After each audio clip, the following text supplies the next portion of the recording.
오늘 우리에게 주시는 하나님의 말씀은 누가복음 24장 48절에서부터 49절까지의 말씀입니다.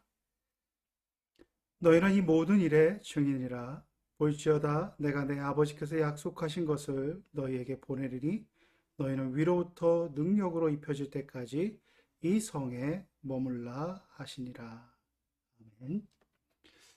오늘 이 모든 일의 증인이라라고 하는 제목으로 함께 말씀을 나누고자 합니다. 저는 개인적으로 드라마나 영화를 보면서 많은 도전을 받습니다. 한편으로는 이런 생각을 하게 되는데요. 어떤 생각이냐 하면, 저 드라마나 영화처럼 많은 영향력을 끼칠 수 있는 그런 그 한편의 드라마, 영화처럼 내 설교도 많은 사람들에게 영향력을 끼칠 수 있을까? 그랬으면 좋겠다라고 하는 생각을 가지고 드라마나 영화나 그렇게 볼 때가 있습니다.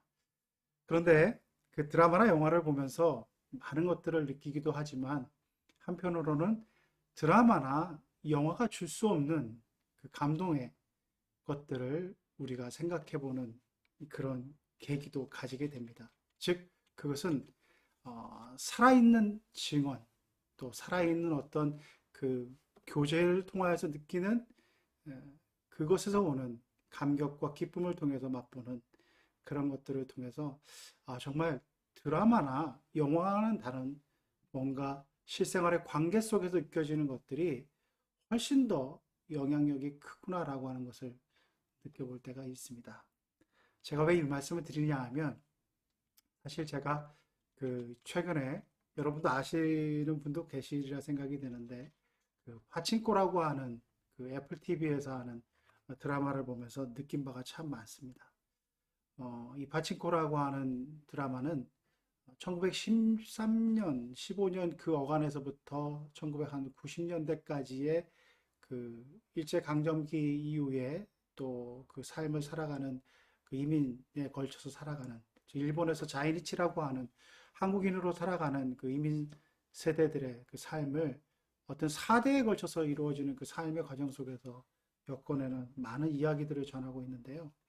제가 왜 이 말씀을 드리냐 하면, 파친코에 대한 얘기들은 많은 분들이 이제 뭐 유튜브나 아니면 인터넷을 통해서 그것을 해석하는 것들을 많이 보시는 분도 계셨고, 또 그것을 이해하는 분도 계실 것입니다. 근데 저는 신앙인의 관점에서 새로운 그 어떤 감동 아닌 감동을 느낀 게 뭐냐 하면, 이 파친코에 나오는 주인공들의 그 배경들이 상당히 기독교적이라는 것입니다. 거기에 나오는 주인공 되시는 그 목사님인 이삭이라고 하는 이름을 쓰고 또 그 목사님의 가족을 나오는 그 이야기들이 보통 보면 아들의 이름도 노아이고 또 아들이 뭐 모세가 되거나 그 사무엘이 되거나 솔로몬이 되거나 하라고 하는 것들의 이름을 통하여서 그 정체성이 상당히 기독교적인 그 배경을 많이 가지고 있습니다. 그 기독교적인 많은 배경 속에서 그 속에서 제가 왜 이렇게 파친코가 저에게 새롭게 다가왔냐 하면 오늘날 많은 부분에 있어서 기독교에 대한 그것을 영화나 드라마에서 다룰 때 상당히 기독교를 부정적으로 다루는 안타까운 경험들을 많이 하게 됩니다. 여러분도 그런 걸 느끼셨을 것입니다. 목사라 그러면 또 교회라 그러면 상당히 부정적으로 묘사되고 또 희화화되고 그런 것을 보았을 때 저는 이 파친코라고 하는 드라마가 그 기독교적인 배경을 가지고 있는 그 목사 가정의 일대기를 통해서 뭔가 기독교적인 메시지를 좀 이렇게 진중하게 또 의미 있게 전달하는 그런 것으로 쓰여진다고 하는 것을 보고 상당히 저 자신에게 있어서는 좋은 의미로 다가오는 그런 드라마였습니다. 사실 여러분도 한번 기회가 되시면 보셨으면 하는 것을 적극 권할 정도로 아주 저에게는 좋은 그 느낌을 가지게 되는 드라마였습니다. 이 파친코를 통해서 또 한번 저 자신에게서 많은 걸 느끼게 하는 것은 뭐냐면 이 파친코가 전하고 있는 이야기는 이민 4세대에 걸쳐서 나오는 그 이민 생활을 살아온 사람들의 증언의 이야기라고 하는 것입니다. 즉 자신의 살아온 삶의 과정들을 쭉 이야기하면서 그것이 소설화시켜서 전해지고 있었지만 한 사람 한 사람을 통하여서 자신의 인생을 통하여서 그 삶을 증언하고 또 그것을 증언을 통하여서 그것이 후대에 증거되어지는 그 과정들이 아주 잘 묘사되어져 있습니다. 즉 살아남아서 뭔가를 증거하고 또 증인의 삶을 산다고 하는 것은 상당한 의미가 있다고 하는 것입니다. 오늘 본문의 말씀은 그 부활의 증인으로 살아가는 그리스도인에 대한 것들을 말씀해 주고 있습니다. 여러분, 부활하신 예수 그리스도를 만나는 많은 사람들이 있습니다. 그 부활하신 예수 그리스도는 우리가 생각하는 그런 몸으로 부활하신 것은 아니었습니다. 죽었다 살아난 나사로를 주님께서 일으켰을 때 그 나사로는 의심의 여지 없는 그런 나사로였습니다.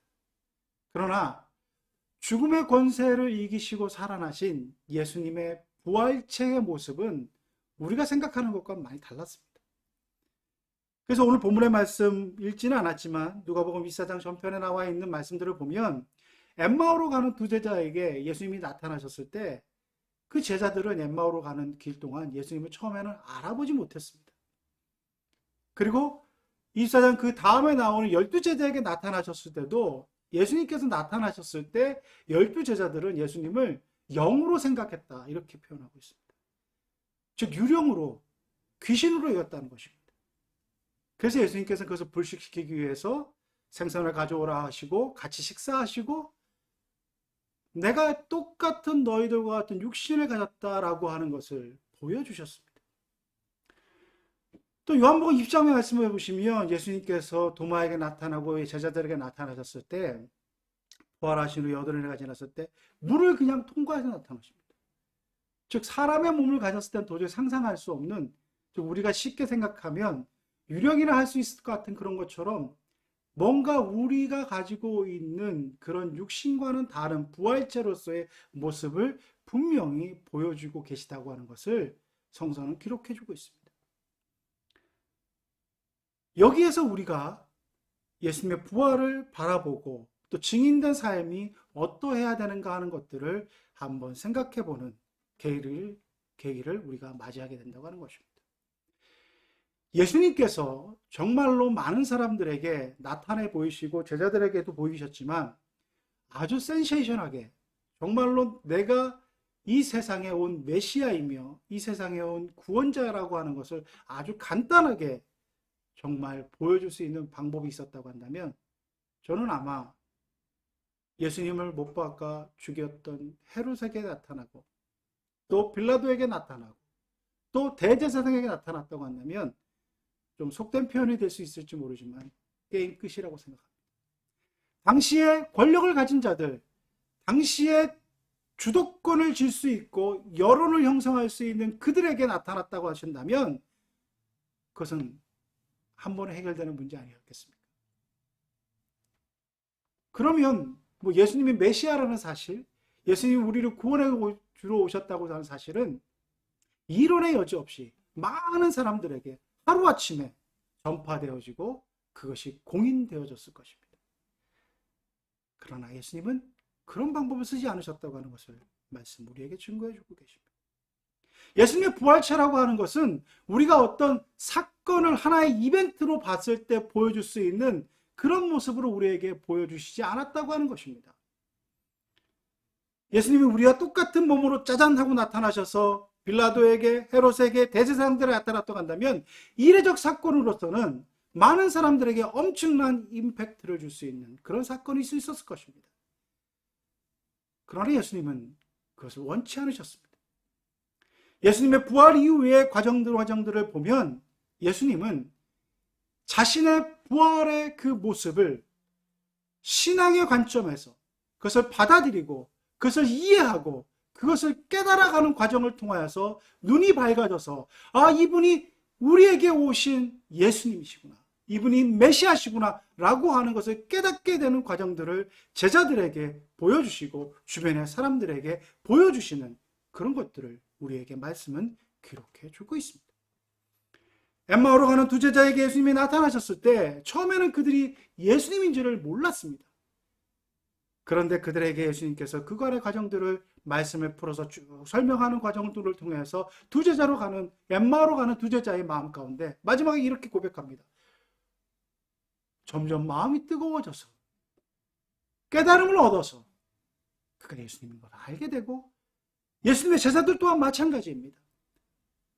도마는 심지어는 예수님의 제자들이 예수님을 보았고 예수님이 살아나셨다고 하는 것을 증거했을 때 내가 그 못자국에 손을 넣어보지 않으면 믿지 않겠다고 하는 그런 의심을 나타냅니다. 예수님께서 보여주십니다. 보지 않고 믿는 자가 더 복되도다고 하는 말씀을 통하여서 예수님께서 말씀하시는 부활의 증인으로서의 삶은 하나의 이벤트 사건을 통하여서 나타난 것이 아니라 그것이 내 삶에 어떤 의미로 다가오고 내 삶에 이해되어지고 체화되어지고 그것을 받아들여지는 그 가운데 삶의 변화를 통하여서 예수 그리스도가, 부활하신 예수 그리스도가 참 나의 주인이심을 고백하는 그 과정 속에서의 증인의 삶을 요구하고 계신다는 것을 말씀은 우리에게 증거해주고 있다고 하는 것입니다. 오늘날도 우리가 살아가는 현실 속에서도 많은 분들이 교회에 오셔서 뭔가 이벤트적인 대단한 사건을 경험하기를 원하십니다. 병을 낫기를 원하고, 기도했으니 사업이 번창하기를 원하고, 정말 우리가 원하고자 하는 것, 욕고자 하는 것들을 뭔가 한순간 얻어내는 것을 통하여서, 많은 관증을 통하여서, 많은 증거들을 통하여서 그것이 살아 역사하시는 주님임을, 주님이 살아계심을 얘기하는 경우들이 많이 있습니다. 그래서 한때는 그것이 많은 사람들에게 영향을 끼칩니다. 그래서 많은 이들이 교회로 몰려들고 그것을 간증을 통하여서 부흥하는 모습을 보여주고 있습니다. 그러나 여러분, 그들의 결말은 어땠습니까?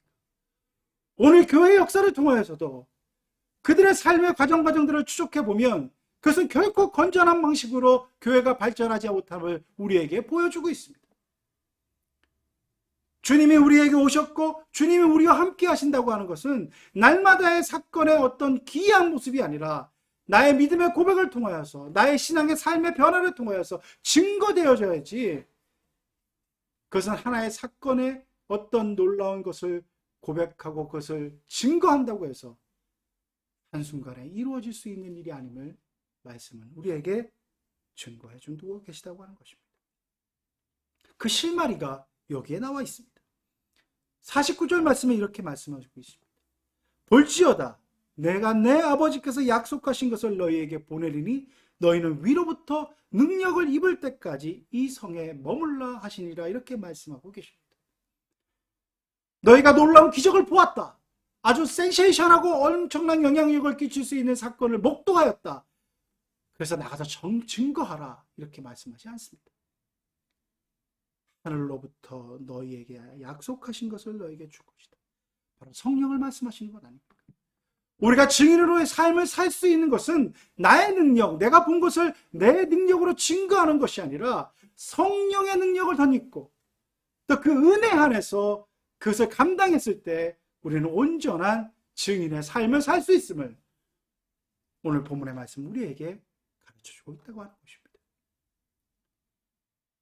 주님은 이렇게 말씀하십니다. 위로부터의 능력으로 입혀질 때까지 이 성에 거하라, 이렇게 말씀하고 계십니다. 제가 목회 현장에서 어떻게 보면 참 귀한 신앙이지만 교회를 어렵게 하고 교회에 많은 분란을 일으키는 분들이, 정말 갑자기 은혜 받은 분들이 교회에 많은 봉사들을 하실 때 나타난다고 하는 경험들을 가지게 됩니다. 이분들에게 있어서 어떻게 보면 목사의 가르침이라든지 목사가 이렇게 했을 때 너무 과하다고 하는 것을 절제시킨다고 하는 것, 또 그것이 말씀에 좀 어긋날 수 있다라고 하는 것을 얘기해 준다고 하는 것은 자신의 체험이 강하면 강할수록 오히려 그것은 불신앙적인 모습으로 그들이 받아들이고, 목사인 제가 말하는 겉면이 오히려 자기가 경험했던 그 체험에 빗대어서 오히려 목사인 저를 비난하거나 목사인 저를 믿음이 없다는 식으로 이렇게 얘기하고 자신의 소견대로 자신의 주관대로 많은 교회 일들을 감당하면서 그것이 결과적으로 교회에 분란을 일으키는 경험들을 많이 하게 됩니다. 여러분은 어떻습니까? 아마 초신자가 처음에 은혜를 받게 되면 그것처럼 뜨거울 때가 없습니다. 그것이 나쁘다는 것은 아닙니다. 그러나 그것이 성령의 능력을 덧입어서 그 은혜의 침잠에 가면서 오늘 주님이 말씀하신 것처럼 그 성에 거하며 머물러서 자신을 다시 돌이켜보고 자신을 통찰하면서 그것이 은혜의 고백으로 증거되어져야만이 온전한 증인의 삶을 살 수 있는 것이지, 내가 바라본, 내가 목격한 놀라운 사건 그 하나만으로는 우리는 온전히 증인의 삶을 살 수 없다고 하는 것입니다. 여러분 한번 생각해 보십시오. 내가 아주 놀라운 일을 경험했습니다. 내가 예수님께서 부활하셨고 죽었다 살아난 사람을 보았습니다. 그래서 많은 사람들에게 그것을 증거합니다. 그것을 많은 사람들에게 나타내 보입니다. 그래서 증인의 삶을 살아가고자 합니다. 그런데 정작 그 사람의 삶은 변화되지 않았습니다. 하는 얘기는 예수님이 살아나신 걸 내가 보았습니다라고 얘기하지만 그의 삶은 아무런 변화가 없고 옛생활에 그대로 젖어 있고 그 놀라운 감격의 부활의 사건을 경험했음에도 불구하고 죄악된 삶에 그대로 머물러 있다고 한다면 그 사람은 진정한 증인의 삶을 살아가는 사람이라고 할 수 있겠습니까? 오늘 우리 주님은 이 모든 일의 증인이라고 하는 것을 우리에게 사명으로 주셨을 때 그런 단순한 목격자로서의 증거자로서의 그것을 말씀하고 있는 것은 아니라고 하는 것입니다. 주님의 부활을 목도하고 주님의 모든 과정들을 통하여서 살아 역사하신 하나님의 그 놀라운 말씀의 능력을 이제는 내 삶으로 받아들여 내 삶의 변화를 통하여서 그 변화된 삶의 그 고백자로서 그것을 증인으로서의 삶을 살아갔을 때 그것이 바로 주님이 원하시는 증인의 삶이고 그것이 바로 부활의 놀라운 신앙을 살아가는 저와 여러분이 오늘날도 부활의 놀라운 고백을 경험을 가지고 살아가는 바로 증인의 삶을 될 수 있다고 하는 것을 주님은 말씀하시고 계시다고 하는 것입니다. 여러분, 저희는 부활 후 첫째 주일을 맞이했습니다.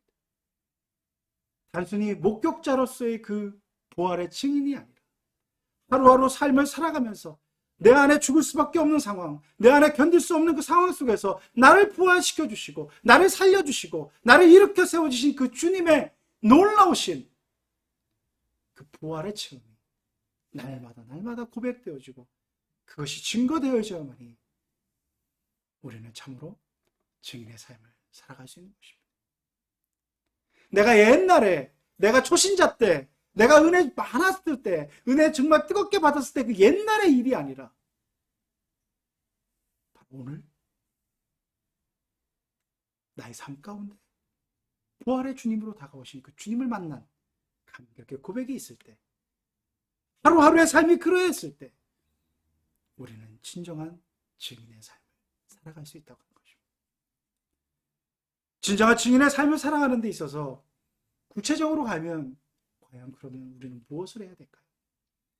오늘 많은 어떻게 보면 그 사람의 관계를 좋게 해주고 또 그런 것을 컨설팅 해주시는 많은 분들이 이렇게 얘기합니다.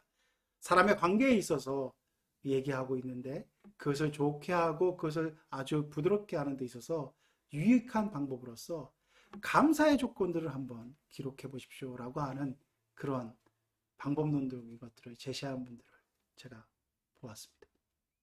아주 의미 있는 그런 제시였습니다. 그리고 신앙적으로도 아주 의미 있지 않습니까? 은혜를 고백하고 그것의 감사의 조건들을 기록하는 것. 그런데 여러분 그것을 해보는 많은 교회들도 있습니다.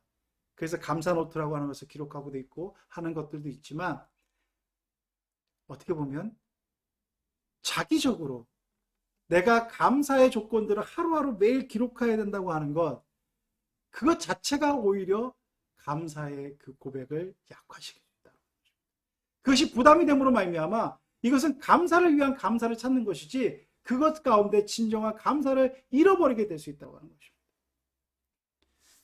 저는 구체적으로 여러분에게 감사의 노트에서 감사의 조건들을 매일매일 기록해 보십시오 라고 하는 것보다는 하루하루 여러분의 삶을 그냥 있는 그대로 신앙적 관점에서 적어나가는 그 증거자로서의 삶을 여러분 스스로가 기록해 보면 어떠신가라고 하는 것을 말씀드리고 싶습니다.